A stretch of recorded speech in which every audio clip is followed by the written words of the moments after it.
Too late nights dancing my blazer. Could get used to long drives. Good afternoon. In this little section I want to read my grandkids a story, and there's a few other kids watch the channel as well. Hi kids. So if it's not your thing, that's fine, you don't have to watch it, just pre-warning you all. But I'm going to read a little story for the grandbabies. I hope you all enjoy it. Stay if you want to stay. If you want to bounce off, see you later. But yeah, so come and my new little section called Tales with Trish. I hope you enjoy it. So the book is called The Complete Snow Stories Collection. And the first story is called Bear's First Snow. Bear's First Snow. Bear looked through his bedroom window at the grey sky. Autumn was nearly over and it was time for his long winter nap. I can't wait to wake up and see the spring flowers, Bear said to himself. He closed the curtains, pulled back the covers and climbed into his bed. It was so cosy that Bear knew he would sleep all winter. He was soon snoring gently and dreaming of the warm spring days. Bear slept soundly until he finally woke up to the sound of his alarm clock. Bring, bring. He sat up and gave a big yawn. Spring is here at last, said Bear, stretching out his arms up and above over his head. He rubbed his sleepy eyes and padded softly over to the window. Bear was so excited to see the bright blue sky outside when he opened the curtains. Everything is white. This doesn't look like spring at all, said Bear. I must still be dreaming. He rubbed his eyes again, but sure enough, snow covered the ground as far as he could see. Bear put on his dressing gown and raced downstairs. When he opened the door, a gust of cold air blew around him. He shivered and stepped outside. The sky wasn't blue, and there were no spring flowers at all. It's winter. My alarm must have woken me too early, said Bear. His feet were cold and his teeth began to chatter. I'm going back to sleep until spring. Bear dived under the covers and shut his eyes. But just as he was about to drift off to sleep, he heard a loud shriek. What is that? He grumbled, covering his ears. When Bear opened the window, he saw Bunny and Squirrel laughing as they played in the snow. I'm trying to sleep, he called out. But they didn't hear him. They were too busy having fun. Bear stomped out into the snow again. Why are you playing out here? Bear asked. It's much too cold. Bunny wrapped her scarf around Bear's neck and Squirrel gave Bear his hat. Now you're ready for winter, said Bunny. Bunny and Squirrel showed the Bear how to build a snowman. I'd rather be wrapped up in my warm bed, muttered Bear, whose paws were now rolling snowballs, but by the time they'd finished they hardly noticed the cold at all. Let's have a toboggan race, said Squirrel. They lined up at the top of the snowiest hill and zoomed all the way to the bottom. Ah! Cried Bear as he covered his eyes and landed softly, but he was in a pile of snow. Bear looked around and saw Bunny and Squirrel whooshing down the slope not far behind him. Bear wins, they yelled, and they all celebrated with mugs of steaming hot chocolate. I didn't know winter could be so much fun, said Bear. Maybe I'll skip my nap next year. Our next story is called Walrus Goes Skating. Captain Walrus spent every day on his boat. He loved sailing the icy seas, but sometimes he missed his friends back on dry land. One day Seagull dropped a letter onto the deck. It's an invitation to a picnic, read Walrus. I'd better pull up the anchor. Heave ho, he called, but the anchor didn't move. Walrus pulled as hard as he could, but still nothing happened. So Walrus peered through the water. Oh no, the anchor's stuck on the ice. I can't sail anywhere. Walrus looked into the distance. The ice stretched in front of him for miles, and he knew there was only one way to make it back to land. He'd have to skate. With fumbling flippers, Walrus strapped on a pair of old skates. First he stood up very slowly, tried to steady himself on the ice. Then his knees started to knock together, and he began to wibble-wobble everywhere. Whoa, cried Walrus as he landed on the ground with a bump. I never was any good at skating, said Walrus. I'll have to find another way back to meet my friends. Suddenly he heard a large crack in the ice, and then came an even louder crack. Uh-oh, said Walrus, watching the ice break beneath him. If I can't skate, I'll have to swim. He looked down through the ice hole at the deep, dark water below. Then he held his breath, closed his eyes, but the second his flipper touched the icy water, Walrus jumped back. I can't swim all that way, he cried. I'll never get there in time for the picnic. Walrus was about to give up and go back to his boat when he felt a splash of icy water. Then two heads popped up through the ice. Don't go, called Orca, the narwhal, who had heard the bump and the crack and the creak in the ice. You just need some help from your friend, said Narwhal. He reached out his flipper and Orca did the same. Walrus grabbed on and little by little he lowered himself into the water between them. At first Walrus coughed and spluttered in the water. It was so cold, but he was splashing around very happily soon enough. I did it, cried Walrus. The three friends disappeared under the water together and they were soon gliding beneath the ice. Walrus waved to all the tiny fish and twirled through all the swishing kelp. Before he knew it, they were at the surface again. Just in time, called his friends. Well done, Walrus. Our next story is called Mittens for Mouse. Mouse was visiting her friend Polar Bear, who had planned lots of snowy activities for their winter stay. On the first morning, Mouse looked outside and began to shiver. Look how icy it is, she said. Can't we just stay inside? Polar Bear put down his skis and sat beside Mouse in front of the fire. Of course, he said, we can all go skiing later. But they didn't.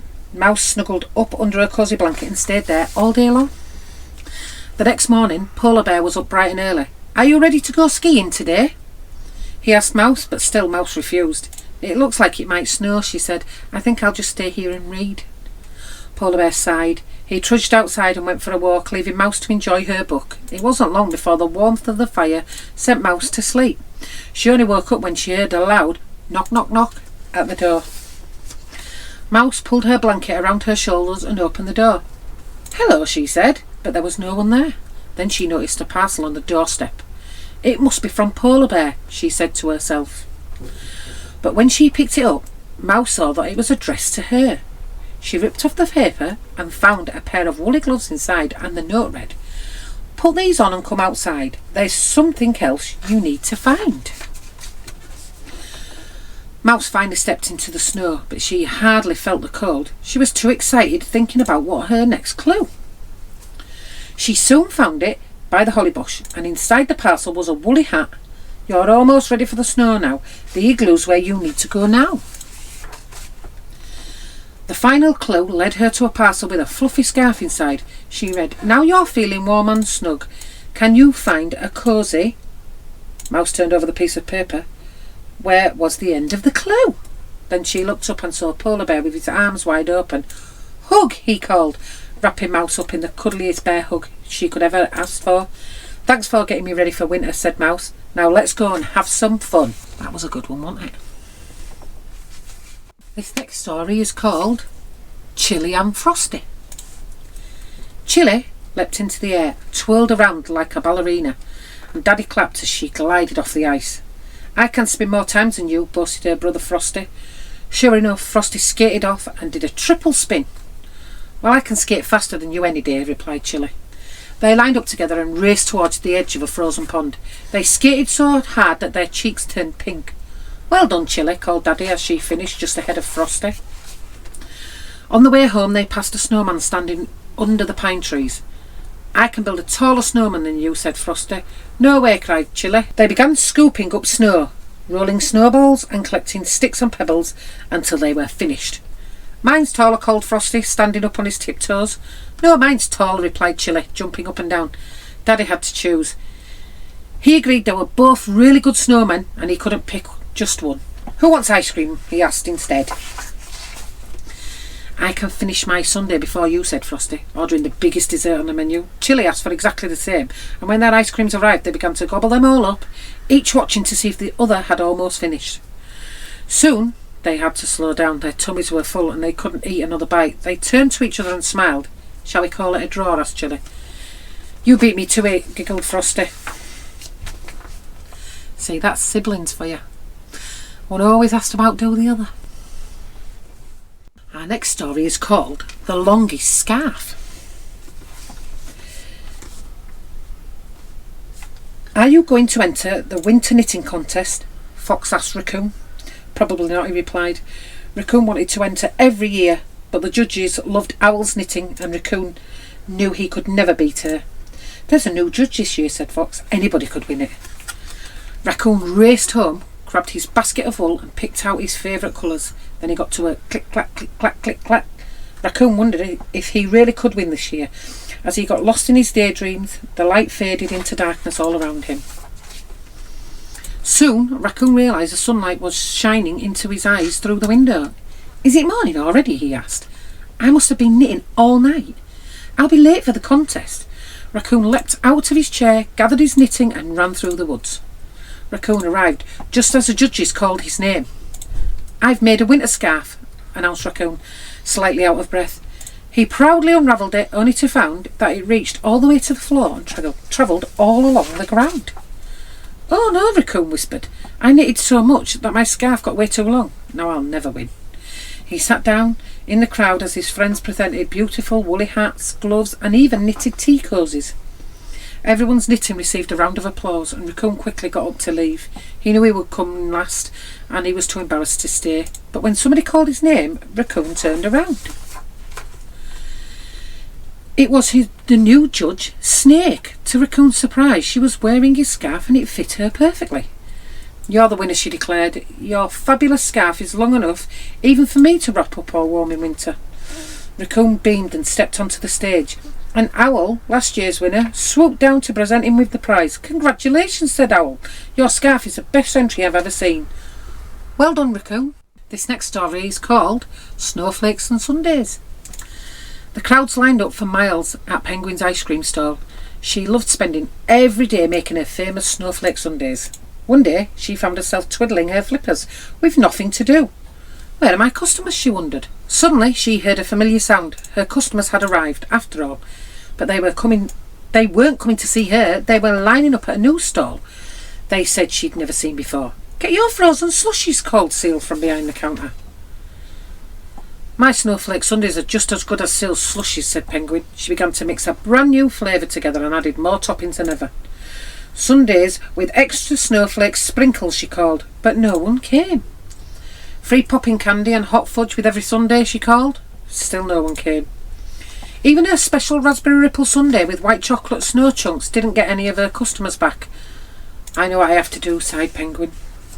She worked hard all afternoon, but before she could start selling her special new treats, Seal arrived. "Everyone's told me about your famous snowflake sundaes," he said. "I'd love to try one. I've had such a busy morning." "Sorry, I'm only selling snowflake slushies now today," replied Penguin. Seal looked very disappointed and soon a crowd of customers gathered behind him. "No snowflake sundaes?" asked Reindeer. "I was just coming over to get one," cried Puffin, joining the queue. "I thought you all wanted slushies instead," said Penguin. She scooped some ice cream snowflakes instead for everyone. See, they wanted both, they just wanted one later. This one's called Where Does Winter Go? Little Squirrel collected shiny pebbles for her snowman's eyes and mouth. She added a carrot for his nose, then stood back and admired her work. "Well done, Little Squirrel," said Mum. "It's time to come inside now." Mum took Little Squirrel's hat, scarf and gloves and she dried them beside the fire. Then Little Squirrel gobbled up some tasty acorn sandwiches and slurped down a mug of hot chocolate. "Can I go back outside to play with my snowman?" asked Little Squirrel. Mum nodded and Little Squirrel dashed into the snow, but something was wrong. Her snowman seemed to be smaller than when she left him, and his carrot nose was in a puddle on the floor. "Something's happened to my snowman," cried Little Squirrel, pulling Mum outside. His smile was a bit crooked after losing a few pebbles, and the puddle on the ground was even bigger. "Winter is nearly over, Little Squirrel," said Mum. "Everything is starting to melt." She took Little Squirrel deeper into the forest. "Can we still go skating on the pond?" asked Little Squirrel. "The ice is nearly gone," said Mum, "and the ducks will soon be back to going swimming in the water." Then Mum pointed to the trees. "Look, there are only a few icicles left now," she said. She pointed to the dewy grass that had once been frozen solid and the frosty flowers dripping as they started to thaw. "I've had so much fun this winter," said Little Squirrel, "but I know I'll enjoy springtime while I wait for the snow to come again next year." And our next story is called Snowball Mountain. Mole skidded to a halt at the bottom of Snowball Mountain. and pulled his sledge up a slippery slope for the 10th time that morning. He was just about to zoom down again when he looked up at the towering mountain. "Let's go all the way to the top this time," he called to his friends, as they scrambled up one after the other. They were almost at the top when they heard a strange noise through the clouds. "Awoo!" It whistled and echoed all around them. "I'm not going up there," cried Skunk. "Me neither," called Hare. They jumped onto their sledges and slid down the mountain again, but Mole stopped when he noticed snowy footprints. "I wonder who they belong to," said Mole. But his friends had already zoomed off. All alone, Mole followed the footprints up through the clouds. As he climbed higher and higher, the strange noise got louder and louder. "Awoo! Awoo!" Finally, Mole reached the very top of Snowball Mountain. The clouds disappeared, and he was surrounded by clear skies. Then in the distance he noticed something sitting all alone.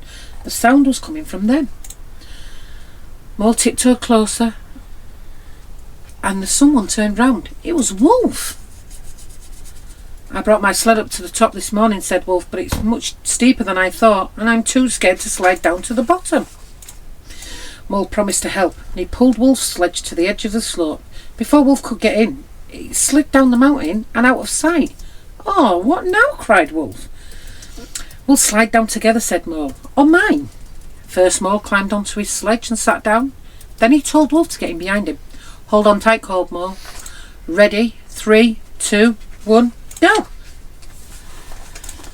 Before Wolf had time to feel afraid, he and Mole were zooming down Snowball Mountain together. He felt his tummy flip as they bumped and skidded down the steep slope till they finally landed at a pile of soft snow at the bottom. Skunk and Hare cheered when they spotted Mole, and they agreed he was really brave for following the spooky noise all the way to the top. "I'm not the only one who faced my fears today," said Mole. "Well done, Wolf." Our next story is called Bunny and the Blizzard. Bunny finished icing her snowflake cupcakes and hung her icing bunting. She always hosted the celebration for the first day of winter, and everyone was invited. "I hope they have as much fun as last year," said Bunny. She sat down to relax before her friends arrived, but as it got later and later, she started to wonder where everyone was. Didn't they get my invitation, she wondered. Maybe my last party wasn't as fun as I thought. Sure that no one was coming, Bunny picked up a snowflake cupcake and took a bite. But she stopped when a sudden shower of snow fell nearby.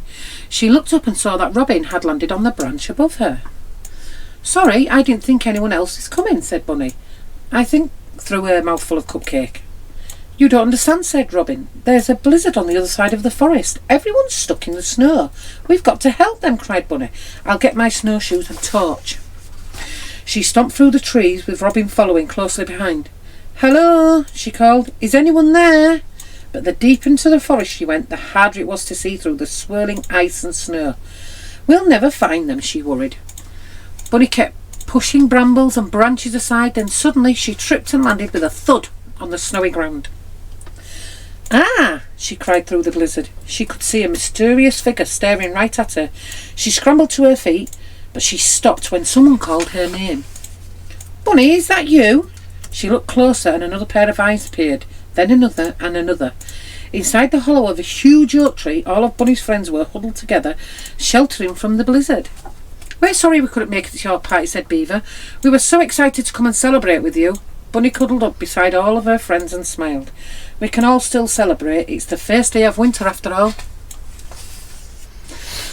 When there were only a few snowflakes left fluttering through the air, then Bunny's tummy rumbled. "I wish I'd brought some of my snowflake cupcakes with me," she said. "Surprise," said Beaver. "Everyone had brought something with them for your party." And they gathered around a cosy campfire to toast marshmallows and sing their favourite snowy songs. "Thanks for helping me celebrate," said Bunny. "I can't wait to do it again next year." So, our next story is Winter Sun. Husky wrapped himself up in a warm woolly scarf, stepped outside and shivered. "Another snowy day," he sighed. "I wish the sun would come out for once." Then Husky had an idea. He could still have a day of summer fun without the sun. He flung open his wardrobe, pulled out a shirt, a hat he'd worn for Seal's fancy dress party. "Perfect," he said. Then he rushed to the toy shop and bought a giant beach ball before stopping at the supermarket for some extra special supplies. When everything was ready, Husky set off for the seaside.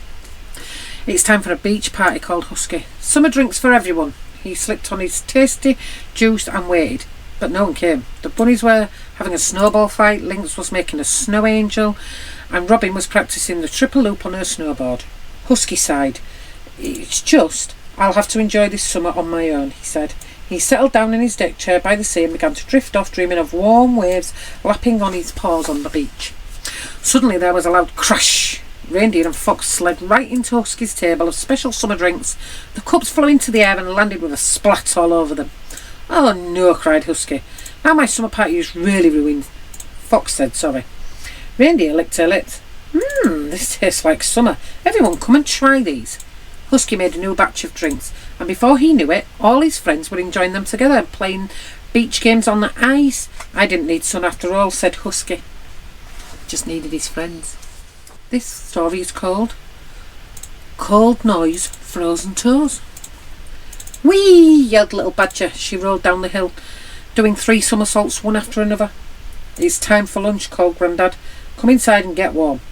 But Little Badger didn't want to. She wanted to play in the snow all day. "Just a bit longer, please," she called to Grandad. Grandad smiled, left her to play for 5 more minutes while he got the lunch ready. But then Little Badger spotted her friends and she ran over to join them. They were rolling snowballs, ready for a snowball fight. "Got you," called Little Squirrel. "Ah!" cried Little Badger as the snowball hit her and sent her tumbling into a pile of fresh snow. She wasn't ready to give up, so she rolled the biggest snowball and threw it at Little Squirrel. "Got you back," she yelled. When Little Badger came home, after winning the best snowball fight ever, it had been much longer than 5 minutes. Her nose felt like it was frozen. She could hardly feel her toes. She tiptoed back inside, sure that Grandad would be angry. But he wasn't. Instead, he hung up Little Badger's wet clothes to dry. Then he gave her the cosiest blanket and the fluffiest socks to warm her up.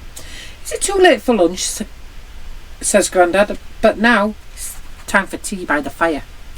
He bought her 2 slices of delicious hot buttered toast. "I'm sorry I stayed out playing," said Little Badger, munching on her second piece, her nose starting to warm up as she could almost feel her toes again. Grandad made them both mugs of hot chocolate and they snuggled up together by the fire in his big cosy armchair. He even let Little Badger have a marshmallow from his mug when she'd finished all of her own. "You were right," said Little Badger, who was starting to feel sleepy. "It was time to come and get warm. I promise not to stay out late again." Grandad smiled and gave Little Badger a great big cuddle. He then kissed her on the forehead as she began to close her eyes. Soon she drifted off to sleep to the sound of the crackling fire. "Sweet dreams, Little Badger," whispered Grandad. There were lots of time for snowy fun tomorrow. That's the end of Trisha'S tales for now. But keep an eye out because they might make a return. Happy Christmas, everyone. You used to